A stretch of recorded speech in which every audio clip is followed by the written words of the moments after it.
जय राधा।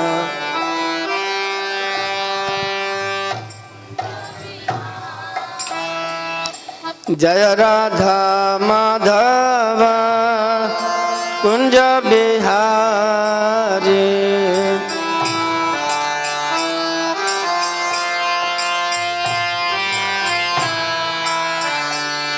गोपी जना वल्लभ गिरिवारधारी।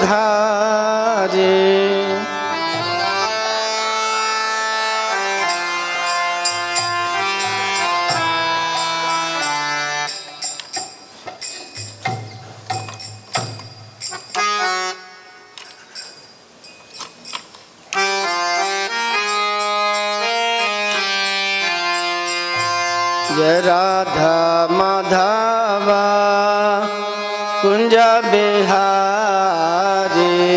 जय राधा।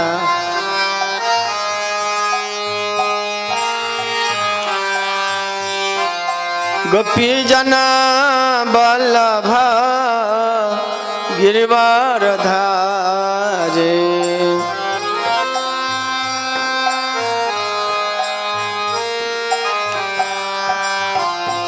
गोपी जना वल्लभ गिरिवारधारी।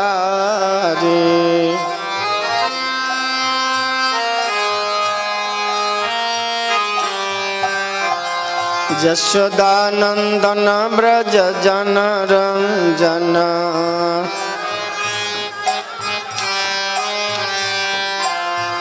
यशोदानंदन ब्रज जन रंजन।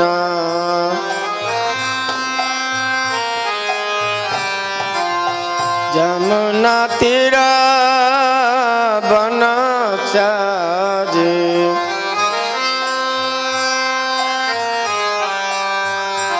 जमुना तीरा बनचारी।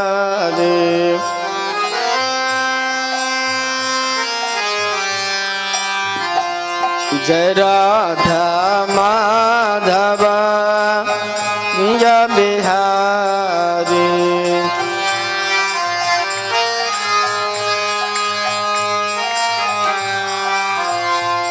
जय राधा माधव कुंज बिहारी।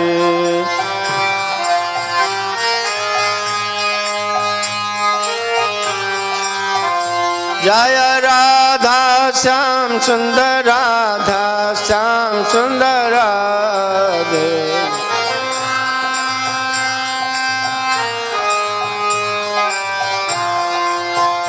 जय कृष्ण बलराम कृष्ण बलराम कृष्ण बलराम। जय कृष्ण बलराम।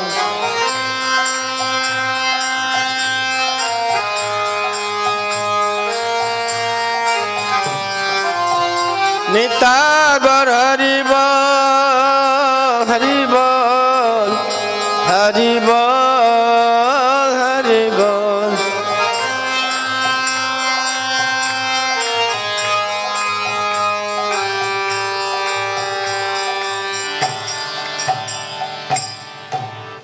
जम विष्णुपाद परमहंस परिव्राजकाचार्य सूत्र श्री श्रीमद अभय चरणारविंद भक्ति वेदांत स्वामी श्रील प्रभुपाद की अनंत कोटि वैष्णव वृंद की नमाचार हरिदास ठाकुर की निताई गौर हरि प्रेमानंदे।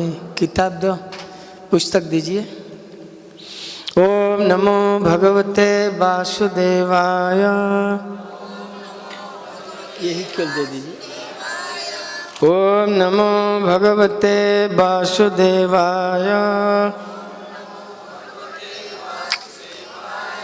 ओम नमो भगवते वासुदेवाय।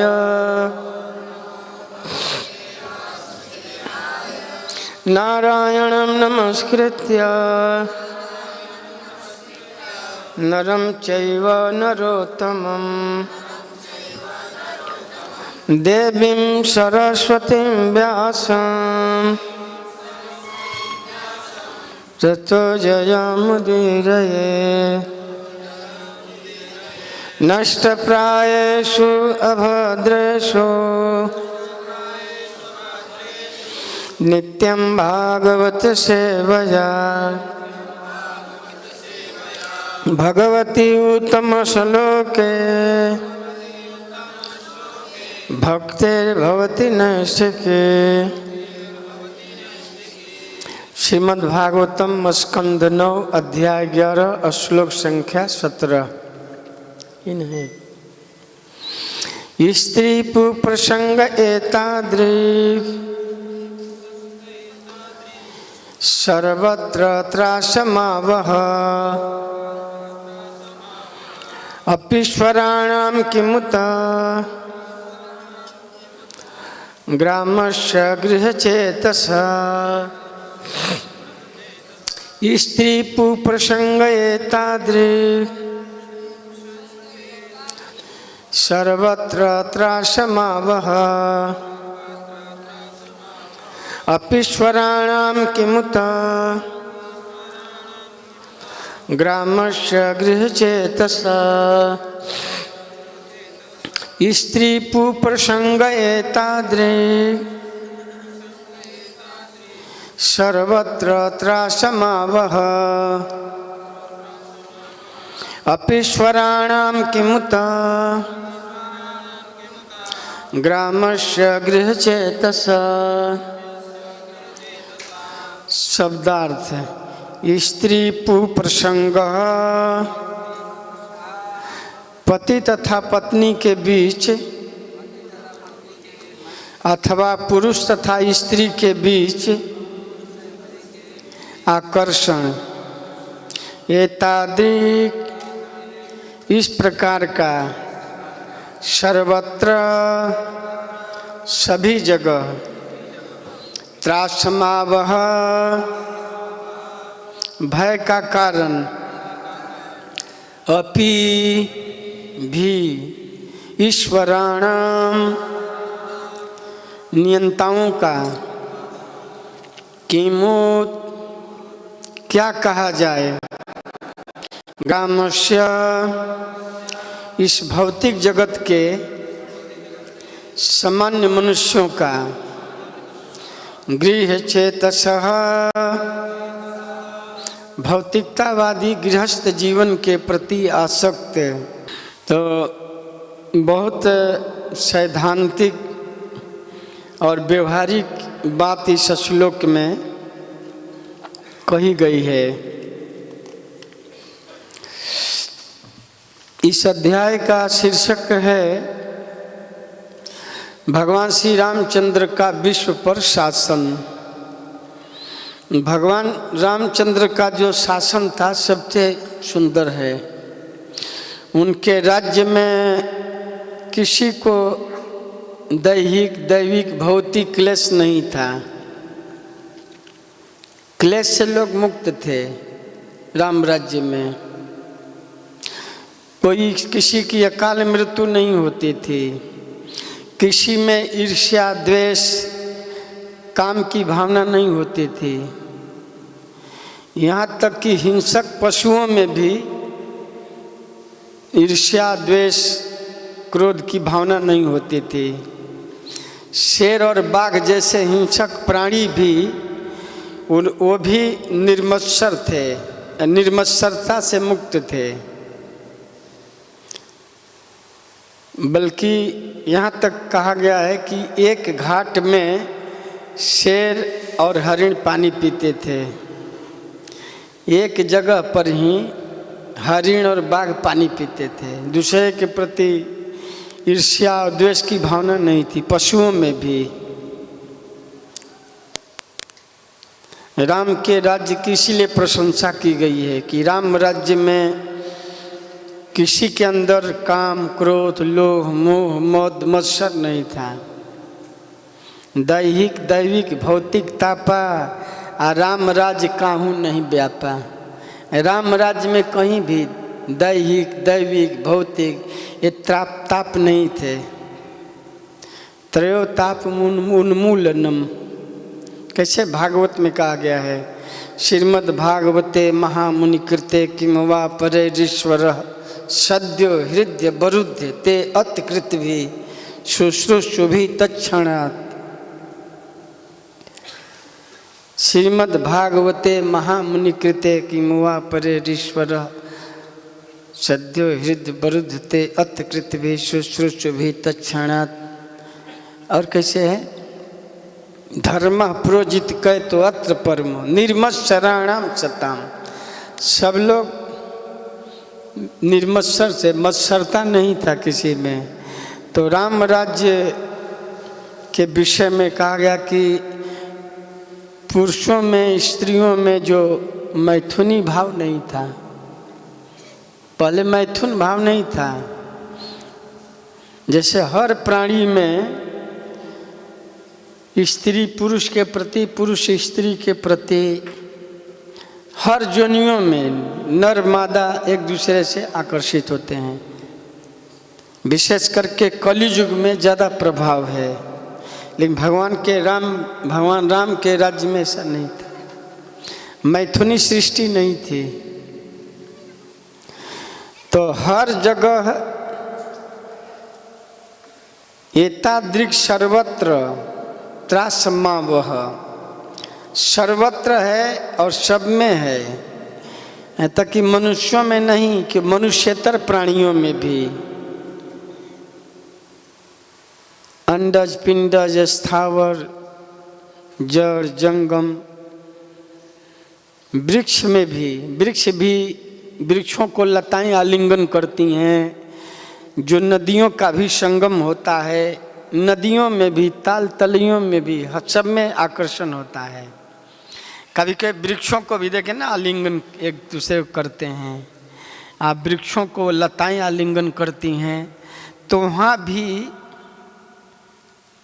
जो आकर्षण है, जो काम की का आकर्षण है, जो भौतिक आकर्षण है, वहाँ भी हर प्राणियों में है। स्त्री तथा पुरुष अथवा नर और मादा के मध्य आकर्षण प्रत्येक जगह और प्रत्येक समय पाया जाता है, जिससे प्रत्येक व्यक्ति सदा भयभीत रहता है। यहाँ तक कि ब्रह्मा तथा शिव भी इससे प्रभावित होते हैं, वो भी प्रभावित होते हैं। शिव बिरंची कहमो हैं, शिव जी भी ब्रह्मा जी भी से प्रभावित होते हैं। तो अन्य जीवों की क्या बात है? हम किस खेत की मूली हैं, लोग बोलते हैं ना। जब शिव ब्रह्मा भी इससे प्रभावित हो जाते हैं, even lord Shiv and lord Brahma also attracted, तो what about us, what you can make a proud, I am a self control, मैं जितेंद्रिय हूँ, मैं ये हूँ, मैं कुछ नहीं है। जब शिव ब्रह्मा भी मोहित हो जाते हैं, शिव बिरंची कहमो हैं, जब वो भी मोहित हो जाते हैं, तो अपर अन्य जीवों की क्या बात है? तो फिर अन्य लोगों के विषय में क्या कहा जाए, जो इस भौतिक जगत में गृहस्थ जीवन के प्रति आसक्त हैं। यन मैथुनादि गृह में सुखम हितुक्षम।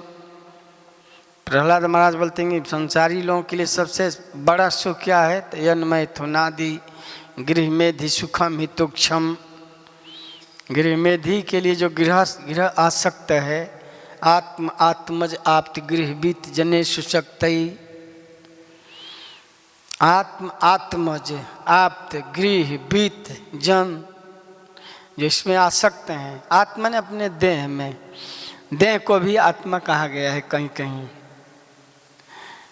कभी कभी देह को भी आत्मा कहा गया। आत्मा और आत्मज। और हमसे जो बच्चे हैं, नाती हैं, पोते हैं, सन हैं, ग्रैंड सन हैं, ग्रेट ग्रैंड सन हैं, आत्मज। पुत्र को आत्मज कहा जाता है, आत्मा का उपज है। और लड़की को आत्मजा।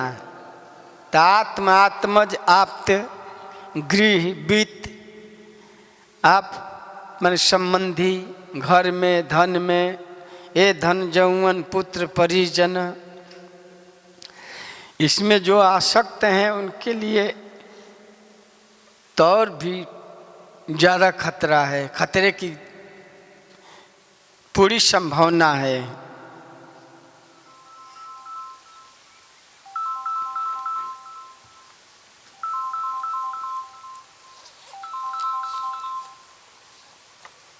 कई फोन भी जहाँ जरूरी नहीं था तहाँ ही फोन आ जाता है तो स्विच ऑफ कर देता हूँ।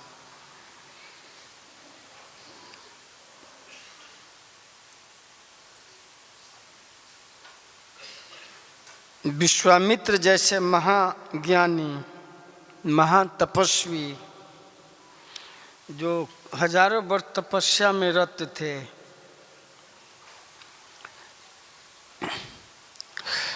बहुत घोर तपस्या कर रहे थे विश्वामित्र में, निर्जन वन में तपस्या करते करते उनका शरीर हो गया था, सूख गया था। अब उनको जब भूख लगती तो वृक्षों की छाल को खा जाते थे या पत्ती खा जाते थे। तपस्या करने से उनकी इंद्रियां अंतर्मुखी हो गई थी, बाहर आंख पलक खुलती ही नहीं थी। मन में तपस्या, आज सौभरी जल में तपस्या किए कोई नहीं जल में तपस्या करने की, बाहर बहुत आंदोलन है, बहुत डिस्ट्रैक्शन है, बहुत तड़ंग भड़ंग है, बहुत दुनिया रंगीली है, बहुत चकाचौंध है, अनेक रंग बिरंगे, अनेक आकर्षण के रूप हैं, अनेक वस्तुएं हैं। तो इसलिए जल में चले गए कि उधर कोई बाहरी कोई शोरगुल नहीं है, कोई आकर्षण का विषय नहीं है। लेकिन वहाँ भी आकर्षण है, सर्वत्र है। आप जमीन में भी चले जाइए, जल में चले जाइए, आकाश में चले, कहीं भी सर्वत्र इसका प्रभाव है, सर्वत्र सभी जगह। और यही भय का कारण है। जो संस्कृति इति संसारम, ये संसार में संस्कृति का जन्म मरण का कारण क्या है? तो ही आकर्षण, मिथुनी भाव, स्त्री पुरुष के प्रति, पुरुष स्त्री के प्रति, यही आकर्षण जो है नया चक्र, फिर नया श्रृंखला बनाता है। जन्म मृत्यु जरा व्याधि, संस्कृति का मूल कारण यही है। यहाँ पर प्रभुपाद जी कहते हैं कि स्त्री तथा पुरुष अथवा नर और मादा के मध्य आकर्षण प्रत्येक जगह और प्रत्येक समय पाया जाता है, जिससे व्यक्ति सदा भयभीत रहता है। यहाँ तक कि ब्रह्मा शिव जैसे नियंताओं में भी पाया जाता है, उनके लिए भी ये भय का कारण है। तो फिर उन लोगों के विषय में क्या कहा जाए? इसलिए प्रहलाद महाराज कहे कि यन्मैथुनादि गृहमी दि सुखम ही तुक्षम, बहुत तुक्ष है और ये दुख की जननी है। हम सोचते हैं कि सुख है, लेकिन वास्तव में दुख है। जैसे खुजलाने पर बहुत अच्छा लगता है, कंडू यने न करे वो रे दुख दुखम। कंडू माने चर्म रोग हो जाता है, आदमी खजुलाता है तो बहुत अच्छा लगता है खजुलाने में। खजुलाने के बाद फिर पस आने लगता है, जलन होने लगता है, तो आदमी बताओ क्यों खजुला दिया मैं। बाद में अफसोस होता है, वो मुझे नहीं खजुलाना चाहिए था। लोग बोलते हैं कि खजुली खुजलाए स्वर्ग का मजा पाए। खुजली खुजलाने में स्वर्ग का आनंद है, लेकिन बाद में और बढ़ जाता है। खुजलाने से खुजली और बढ़ती है। तो वैसे ही संसार का जो यन्मय थुनादि जो सुख है, यही संस्पर्शजा भोगा दुख यो नय एवते। जो इंद्रिय और विषय के संपर्क से जो क्षणिक सुख मिलता है, भगवान गीता में कहे कि ये दुख जोनी है, दुख को जन्म देने वाली। जोनी माने जन्म देने। हम सोचते हैं कि सुख है, लेकिन वास्तव में दुख है, वहीं से दुख का सृजन होता है। दुख यो नय एवते। ये जो विषय और इंद्रियों के संपर्क से जो सुख मिलता है, वास्तव में सुख नहीं, वो दुख है।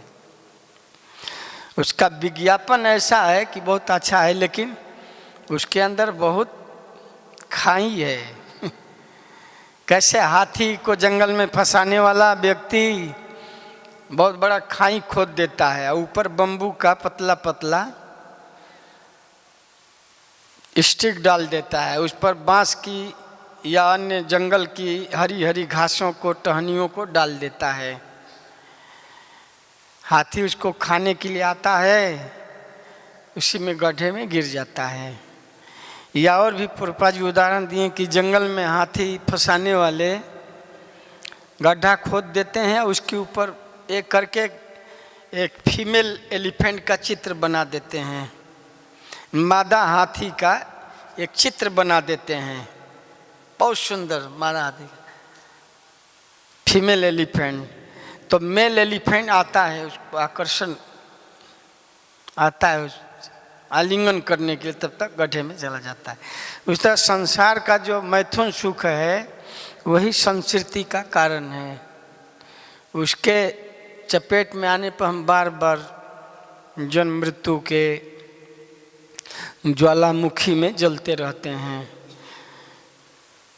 तो भगवान राम के राज्य में ऐसा नहीं था, लोगों में भावनाएं नहीं थी। यहाँ तक कि हिंसक प्राणियों में भी, जंगल के बाघ में, शेर में, उनमें भी हिंसक भावना नहीं था या काम की भावना नहीं थी।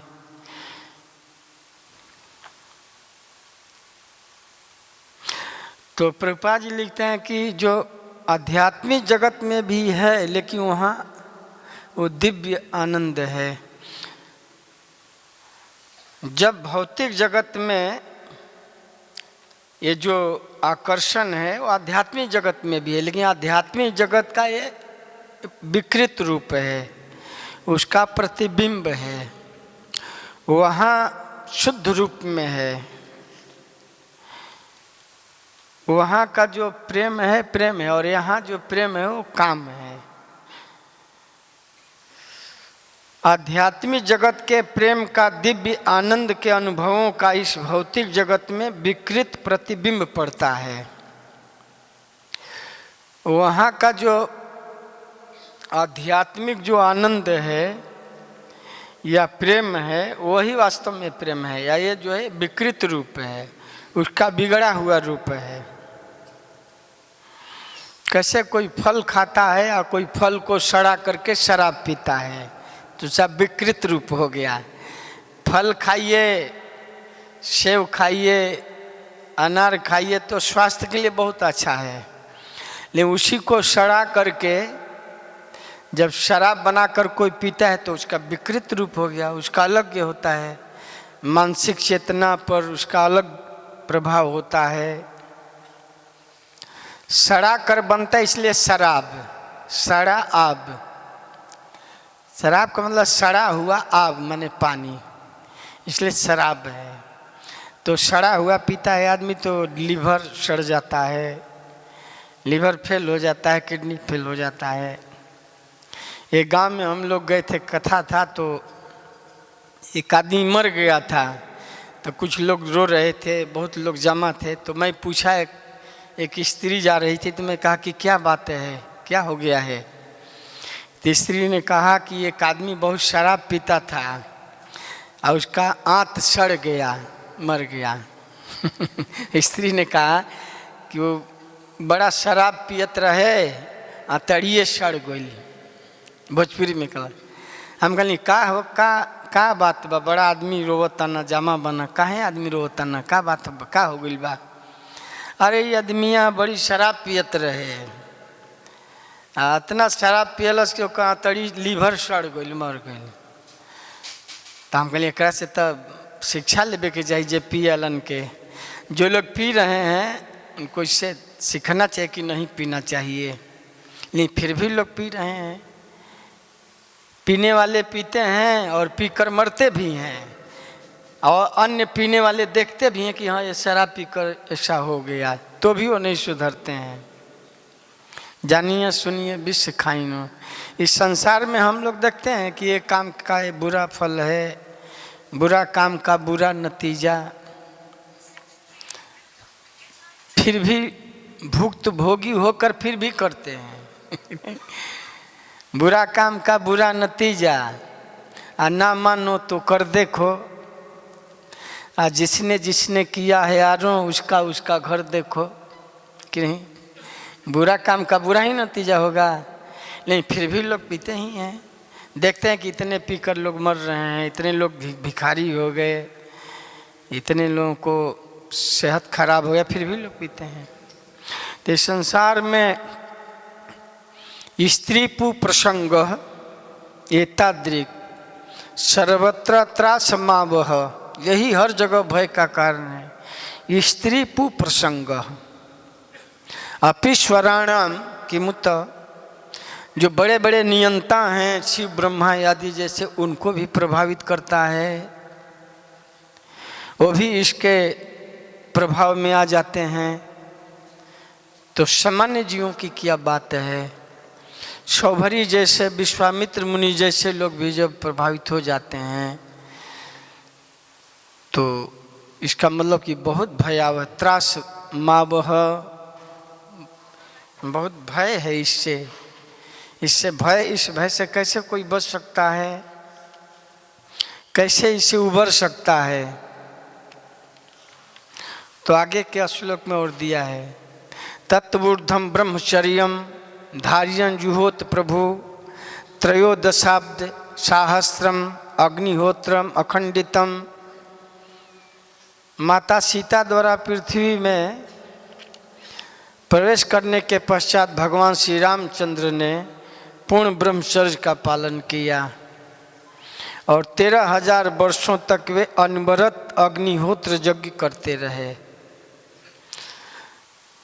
मतलब इसे बचने के लिए ब्रह्मचर्यम अहिंसा च शारीरम तपोच्यते और संकीर्तन यज्ञ। त्रेता जी में तो यज्ञ युग धर्म था। कृत्य अध्याय तो विष्णु त्रेता या मजतो मखई, त्रेता का युग धर्म था यज्ञ करना। तो भगवान रामचंद्र भी ऊर्ध्व ब्रह्मचर्य का पालन किए और 13,000 वर्ष यज्ञ संपन्न किए। इसका मतलब कि जितेंद्र इंद्रियों को का समन दमन करके अगर कोई संकीर्तन यज्ञ करता रहे तो इस भय से बच सकता है, जन्म मृत्यु के पास से मुक्त हो सकता है। उस समय अग्निहोत्र था, इस समय नाम संकीर्तन यज्ञ है। यज्ञ संकीर्तन प्रायई। माता सीता द्वारा पृथ्वी में प्रवेश करने के पश्चात भगवान रामचंद्र ने पूर्ण ब्रह्मचर्य का पालन किया और 13,000 वर्ष तक अनवरत अग्निहोत्र यज्ञ करते रहे। तो हम इस समय वर्तमान में मुंह रूपी कुंड में, मुंह जो है अग्नि कुंड है और जिह्वा जो है चमच है और हरिनाम रूपी घी का आहुति देना है अनवरत। मुंह क्या है, हवन कुंड है और जिह्वा जो है चमच है। और जिह्वा रूपी चमच पर हरिनाम रूपी घी की आहुति देना है। समो दमो तपो स्वच्छ, तब कोई इस भय से मुक्त हो सकता है। नहीं तो बहुत भयावह है, इसे पार पाना बड़ा कठिन है। शिव ब्रह्मा भी हो जाते हैं तो हमारी क्या बिसात है, हमारी क्या औकात है। शौभरी जल में थे, वो भी आकर्षित हो गए। जब तक इस भौतिक जगत में पुरुष स्त्रियों के प्रति और स्त्रियां पुरुष के प्रति आकर्षित होती रहेंगी, तब तक जन्म मृत्यु का चक्र चलता रहेगा। किंतु आध्यात्मिक जगत में जन्म मृत्यु का भय नहीं होता है, कि वहाँ वासना नहीं है। और ऐसी वियोग की भावनाएं दिव्य आनंद का कारण बनती हैं। संसार में स्त्री पुरुष का वियोग होता है ना, कोई कोई वियोग में मर भी जाते हैं। नारी मुई गिर संपत नासी, कोई कोई लोग संन्यास ले लेते हैं कि चलो स्त्री मर गई, पैसा नहीं है तो क्या खाएंगे, तो संन्यास ले लेते हैं। और जहाँ चाय मिलता है, पुआ मिलता है तो भागते रहते हैं, यहाँ वहाँ मिलेगा। यहाँ बनावटी सन्यास ले लेते हैं लोग। स्त्री मर गई, घर में पैसा भी नहीं तो क्या खाएंगे, तो कपड़ा खरीद लेते हैं और स्वयंभू सन्यास, अपने आप सन्यास लेते हैं बिना शिक्षा दीक्षा के। मार्केट में कपड़ा खरीद लिया, एक लाठी एक रंगा कपड़ा पहना दिया, एक दंड हो गया, आज कटोरा लेकर भागते रहते। मन न रंगाए बोलते हैं, प्रभुपाद जी बोलते हैं कपड़ा रंगा लेने से कोई सन्यासी नहीं बन जाता है, मन को रंगाना है। मन न रंगाए रंगाए जोगी कपड़ा, आ दाढ़ी बनाए जोगी बन गए बकरा।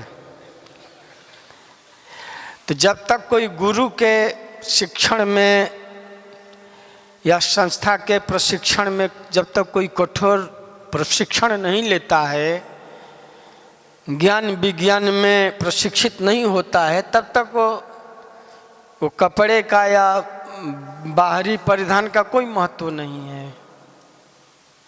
इसलिए प्रभुपाद जी बोलते हैं कि कोई धागा डाल लेने से ब्राह्मण नहीं हो जाएगा, कोई त्रिदंड लेने से सन्यासी नहीं हो जाएगा। तो शुरुआत है, मतलब वो साधना के पथ पर हम चल रहे हैं, उसको उसमें सिद्धि करना बहुत समय लगता है, कई जन्म भी लग सकते हैं। तो मन न रंगाए रंगाए जोगी कपड़ा, वो लोग दाढ़ी बना लेते हैं, बन गए बकरा। बकरा का भी दाढ़ी होता है ना, यहाँ बकरे का भी दाढ़ी होता है। तो जब तक या तब तक या कब तक कोई संस्कृति में पड़ता रहेगा, जब तक वह इन वासनाओं से परे नहीं हो जाता है, आकर्षण से परे नहीं हो जाता है।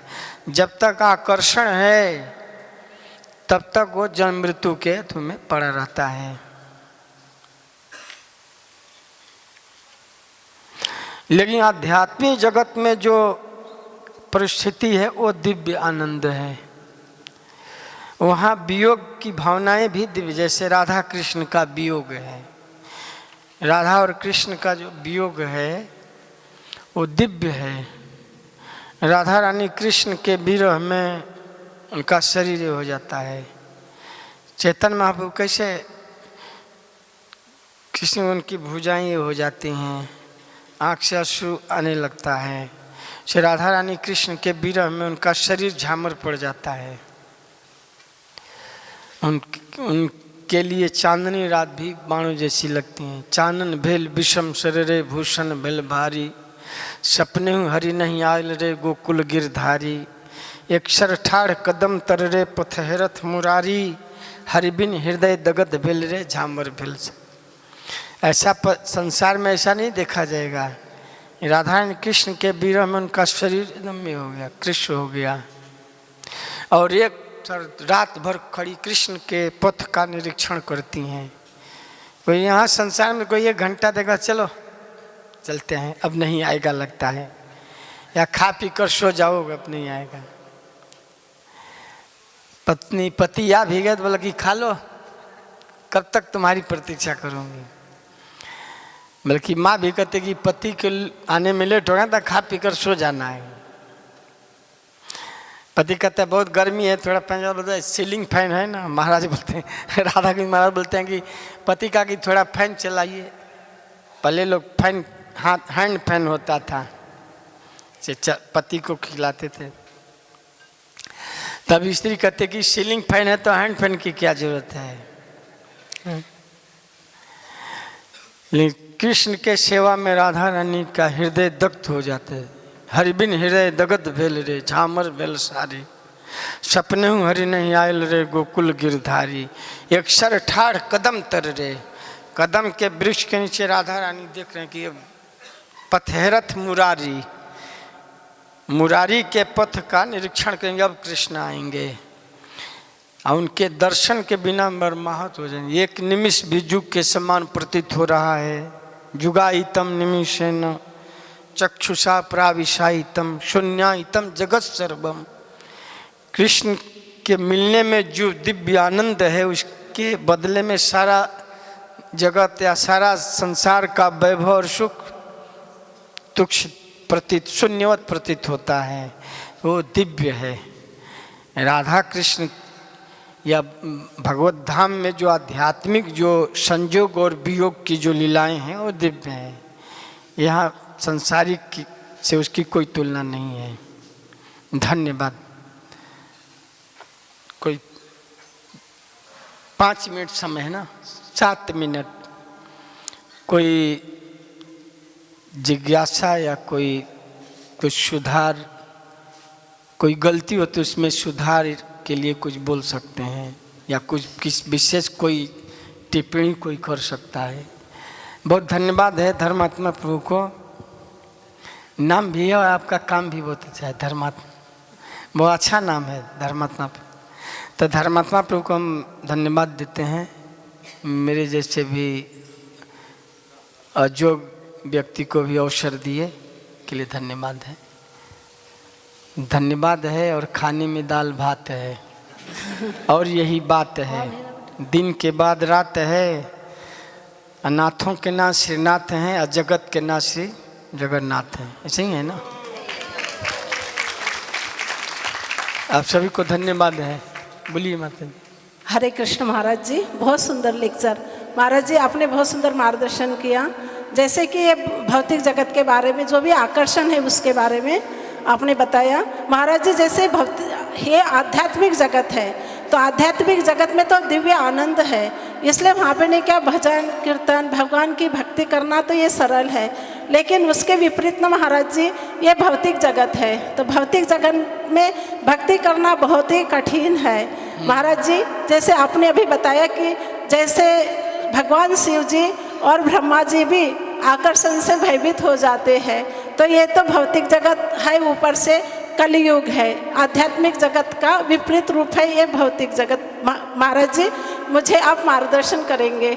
महाराज जी मुझसे कुछ मिस्टेक होंगे तो आप सुधार देंगे। महाराज जी तो फिर जैसे भौतिक जगत का जो व्यक्ति है भक्ति के मार्ग को अपनाता है, महान आचार्यगण के द्वारा भगवत कथा भागवतम का लेक्चर सुनता है, और इस भौतिक जगत में रहकर भी व्यक्ति में आकर्षण का भाव होने के बाद भी व्यक्ति ने का भगवान का कीर्तन करता है और भागवतम सुनने से यानी अपने इंद्रियों पे कंट्रोल करने का प्रयास करता है। बहुत धन्यवाद है आपको महाराज। अच्छा इन्होंने महाराज सारी ही इन्होंने बता दिया जी। नहीं आप अच्छा है। आपसे और ये यहाँ भी मतलब कहने का अर्थ यह है कि हमें सावधान किया जा रहा है। ऐसा कभी कभी हम लोग सोचते हैं कि आज तो इतना माला किया हूँ, अब कभी कभी हम भी सोचते हैं कि अब हम लगता है कि वासना को जीत लिए हैं। ऐसा कभी कभी हम भी अनुभव करते हैं, लेकिन दूसरे क्षण ही फिर हो जाता है। कभी कभी सोचता कि अब हम भी परमहंस हो गए हैं या अब हम भी शुद्ध भक्त हो गए हैं। ऐसा कभी कभी सबको फीलिंग होता है, बहुत अच्छा अब, लेकिन बाद में फिर ऐसा हो जाता है। इसका कहना मतलब कि सावधानी हमेशा रखना है, कभी भी कुछ हो सकता है। हम बहुत अच्छा भजन करते हैं, बहुत साधना करते हैं, लेकिन बहुत चांस भी है गिरने का भी। लोग बोलते हैं सावधानी हटी दुर्घटना घटी, मतलब हमें सावधानी के लिए कहा गया कि शिव ब्रह्मा भी जब उसके रेंज में आ जाते हैं तो हमारी क्या औकात है। इसलिए हमें बहुत सावधानी जो है, भक्ति मार्ग पर चलना तलवार के ऊपर चलने जैसा है, इसलिए बड़ा सावधानी से चलना है। बहुत ट्रेंड होता है वो चलता है तलवार के ऊपर, या सर्कस में रस्सी पर चलते हैं ना लोग, रस्सी के ऊपर, तो बहुत अभ्यास किया है तब न चलता है। हम भी बोलेंगे हम भी चल लेंगे तो हम बड़ा से गिर जाएंगे, वो बहुत अभ्यास किया है। गोवर्धन परिक्रमा में हम देखते हैं 2 स्तंभ में रस्सी बंधा है, उस पर बच्चे चलते हैं, हम चलेंगे तो धड़ाम से गिर जाएंगे। तो बहुत अभ्यास किया है, बहुत युक्ति अपनाया है, बहुत गाइडेंस लेकर तब ना, तो कोई बहुत युक्ति से गाइडेंस में बहुत युक्तिपूर्वक अभ्यास करता है तो तलवार के धार पर भी चल लेता है, पाँव नहीं करता है। कुछ लोग आग में चल जाते हैं, नहीं जलता है। तो बहुत अभ्यास करेगा तब भक्ति करना सरल भी है प्रभुपाद और बहुत कठिन भी है, लेकिन अभ्यास अगर हम करेंगे अच्छा से, अभ्यास सारिणी विद्या बुद्धि कर्मानुसारिणी, भक्ति सरल भी है बहुत कठिन भी है। जैसे खजूर के पेड़ पर कोई चढ़ने का अभ्यास कर लिया है तो खट खट खट चढ़ जाता है, खजूर का फल, या ताल का वृक्ष है या नारियल का वृक्ष बहुत ऊंचा होता है, लेकिन जो अभ्यास है वो चढ़ जाते हैं। मतलब हम भी चढ़ जाएंगे, हम नहीं चढ़े तो गिर न जाएंगे। भक्ति करना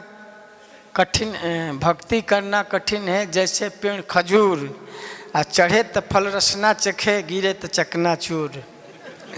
बहुत सरल भी है बहुत कठिन भी है। हम कितना उसको सावधानी पूर्वक अपने जीवन में पालन करते हैं तो सरल भी हो सकता है, नहीं तो गिरे तो चकनाचूर। तो बहुत सावधानी और बहुत ये रखना है, क्योंकि इंद्रियां बहुते हैं, इंद्रियों में कभी भी काम का क्रोध का प्रभाव आ जाता है। अच्छे शिव ब्रह्मा जी में भी आ जाते हैं, तो हमारी क्या बात है। इसलिए हमको बहुत सावधानी से चलना है। रोड पर चलेंगे, अभी भीड़ भाड़ में तो कभी भी धक्का लग सकता है।